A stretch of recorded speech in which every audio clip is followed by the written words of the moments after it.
Hey guys, I'm Olivér Kovács, a Hungarian musician. In this video, I'll give you some fundamental orchestration advice that you can use in real-life scenarios. I'll create a short melody, harmonize and orchestrate it. During the process, I'll cover every key detail. If you're a beginner or an intermediate composer, I bet you'll find this one of the most useful videos you've ever watched. There's a melody in my head that I'm trying to record. I'm not the best keyboard player, but I'll do my best. It's an off-the-cuff melody that just came to me.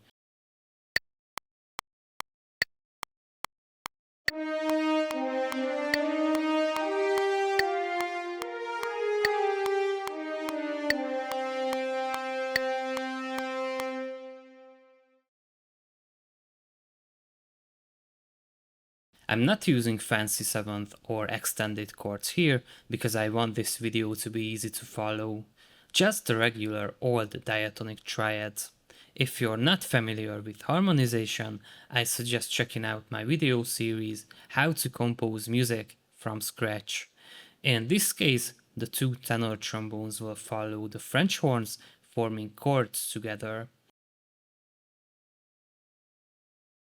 As you can see, I'm creating open position chords because they sound less muddy and more spacious. Let's check out the chords I used.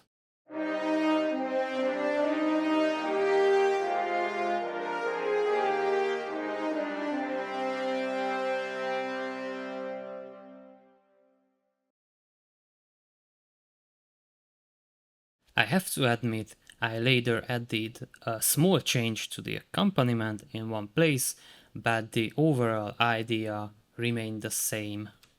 Let's create the cello voice. My first approach is to use the root notes of the chords, so the cello plays a solid foundation.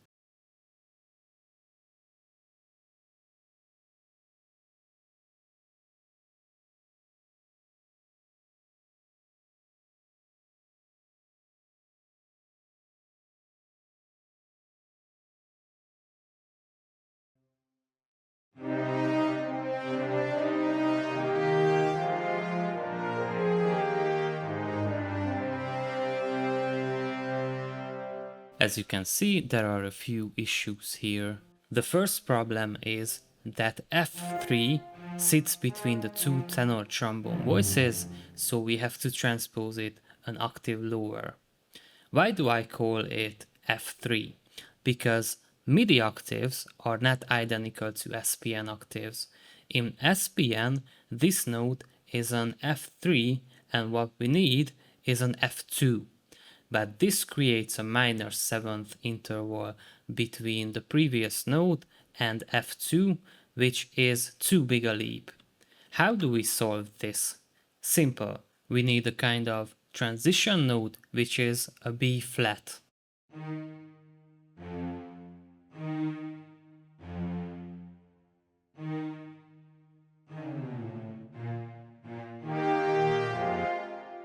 We also have too big a leap between the B flat and the F. The solution is to use not the root note, but the 5th here.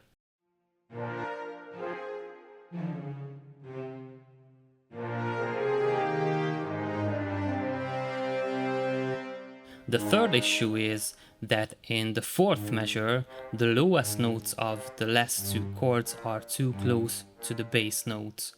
Lower notes shouldn't be too close together because they sound muddy and unclear.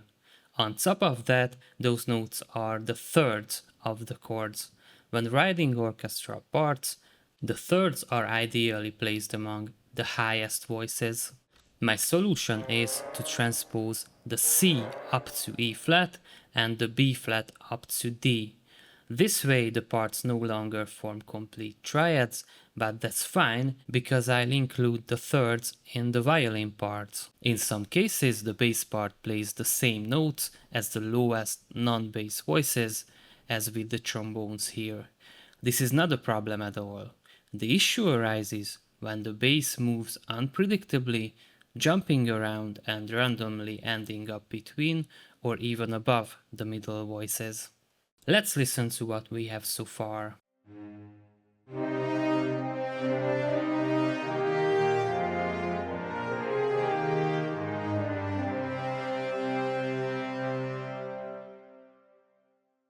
Do you want to watch my videos without the annoying YouTube ads?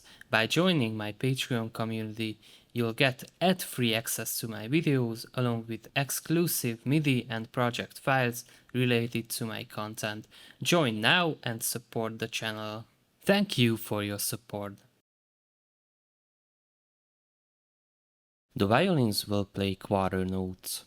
My approach is to have the first violins play an octave or a sixth fifth above the main melody, while the second violins will alternate between a third, fourth, and the sixth above the French horns, depending on the harmony.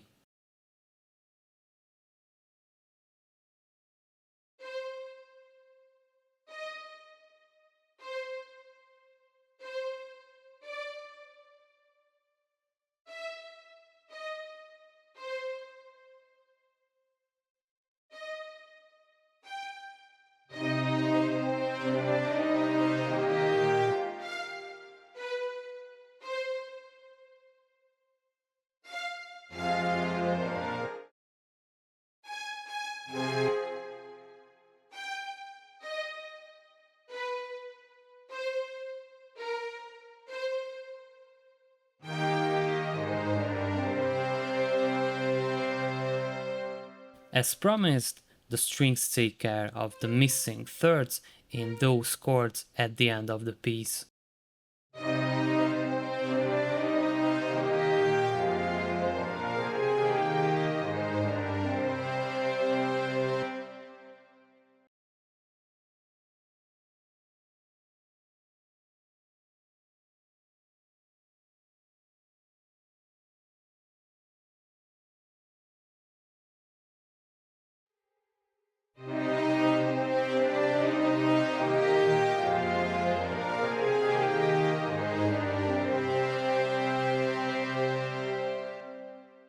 The violas will double the French horns, a pretty standard solution.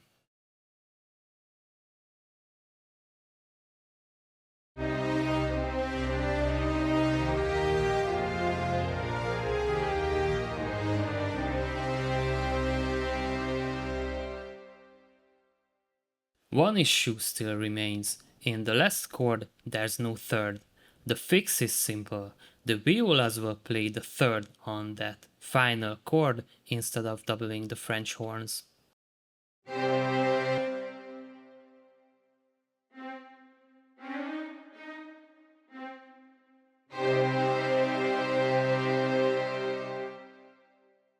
Oh, and I almost forgot, let me double the cellos with the double basses. The library itself transposes the double bass notes an octave lower.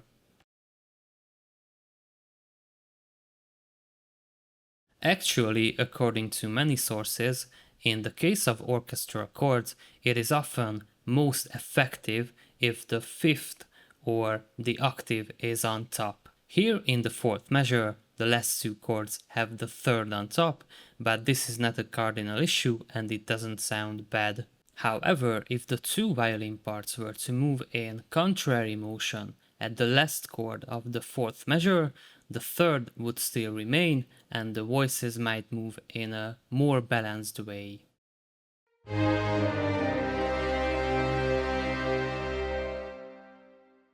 The other issue is that there is a still relatively large leap in the bass line, also in the fourth measure. It's a fifth, so it's borderline acceptable, but this too could be resolved with a transition note.